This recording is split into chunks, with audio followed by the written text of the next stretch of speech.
Well-reviewed hotel after a long day of travel. You walk into the lobby, drop your bags, and naturally you pull out your phone or open your laptop to check your email. You open your Wi-Fi settings, see the hotel's network name, and connect. The login page pops up, asking for your room number and last name. It looks entirely normal. You type it in, hit connect, and the internet works perfectly. But what if you never actually connected to the hotel's network at all? What if instead you just handed all your data directly to someone sitting quietly in the corner of that exact same lobby? This is not a scene from a hacker movie. It is a quiet, invisible process happening in hotels around the world every single day. The digital security of travel has fundamentally changed, yet most people are still operating under outdated assumptions about what makes a connection safe. For remote workers, business travelers, and everyday internet users, hotel Wi-Fi is an expected utility, much like electricity or running water. We trust it because we trust the building we are sleeping in. However, physical security and digital security are entirely different domains. When you close your hotel room door, you have physical privacy. But when you join a public or semi-public network, you're essentially sitting in a crowded room where everyone can hear your conversations if they simply choose to listen. The stakes here are not just a few intercepted web searches. The data flowing from your device contains the blueprint of your digital life. We are talking about login credentials, session cookies that keep you logged into your email, financial data, and proprietary work documents. A data breach in this environment does not happen with a loud alarm or a locked screen. It happens silently. You check out, fly home, and weeks later you realize your accounts have been compromised, your identity has been borrowed, or your company's network has been breached. The cause is simple trust in an environment designed for convenience rather than cybersecurity awareness.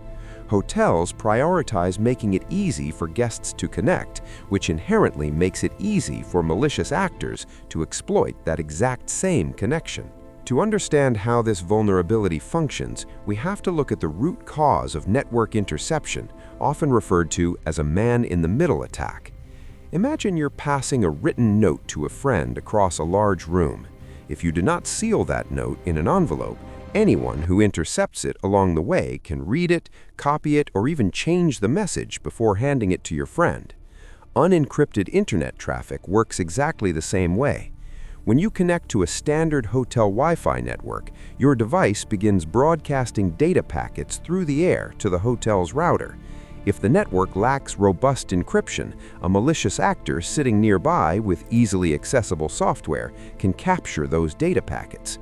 This process is called packet sniffing. Let us look at a realistic hypothetical scenario. You're sitting in your hotel bed late at night, finalizing an online purchase or logging into a client portal. Because the hotel network is open and unencrypted, a bad actor 3 doors down is running a program that silently gathers every unencrypted packet of information floating through the local airwaves. They don't need to break into your computer, they just pull your data right out of the air. Your device sends out your password, and before it even reaches the hotel router, it's been copied. The root cause is the fundamental nature of open wireless networks. They broadcast in all directions, and without proper encryption, that broadcast is entirely public. While pocket sniffing is a serious issue, the hidden risk that most people completely overlook is something much more deceptive. It's called an evil twin attack. There's a common misunderstanding that if you verify the hotel's Wi-Fi name and see a professional-looking login screen, you're safe. This is a dangerous misconception. Network names, known as service set identifiers, are not unique or protected. Anyone can buy a portable router, sit in a hotel lobby, and broadcast a network with the exact same name as the hotel's official Wi-Fi. Furthermore, they can configure their device to broadcast a stronger signal than the actual hotel router. Because our smartphones and laptops are programmed to automatically connect to the strongest available signal with a familiar name, your device might abandon the real hotel network and connect to the imposter without ever alerting you. From that moment on, the attacker is the router. They control the gateway to the internet. They can present you with a flawless replica of the hotel's login portal, capturing your room number and email address just to make it feel authentic.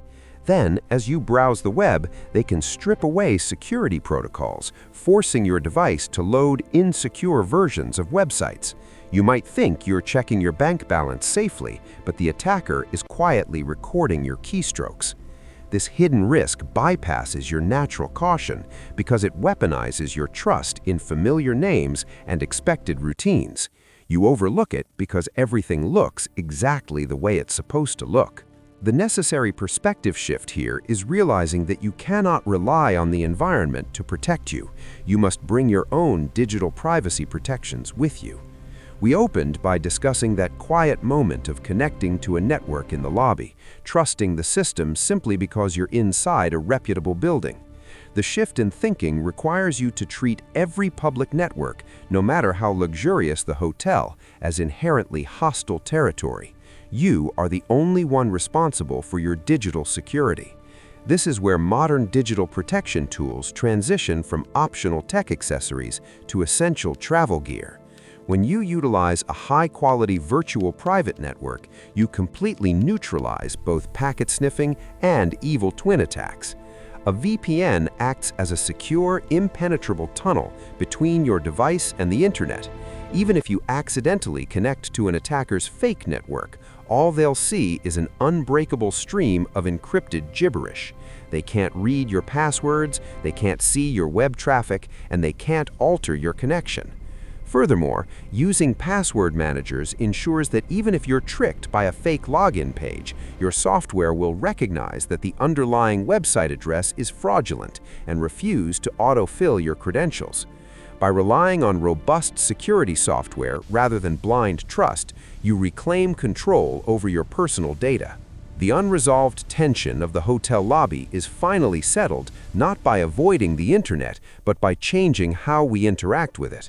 The data you send across a hotel network does not have to be an open book for anyone sitting nearby. By understanding the mechanics of unencrypted networks and the deceptive nature of evil twin attacks, you can navigate the digital landscape with confidence. The core lesson is simple. Never outsource your digital safety to a public venue. Always assume the connection is compromised and encrypt your own data before you send it out into the world. Utilize reliable privacy tools, turn off the Auto Connect feature on your devices, and take a moment to be mindful of your online surroundings to avoid scams. Digital safety is not about fear, it's about clear, calm awareness and taking practical steps to protect your personal data.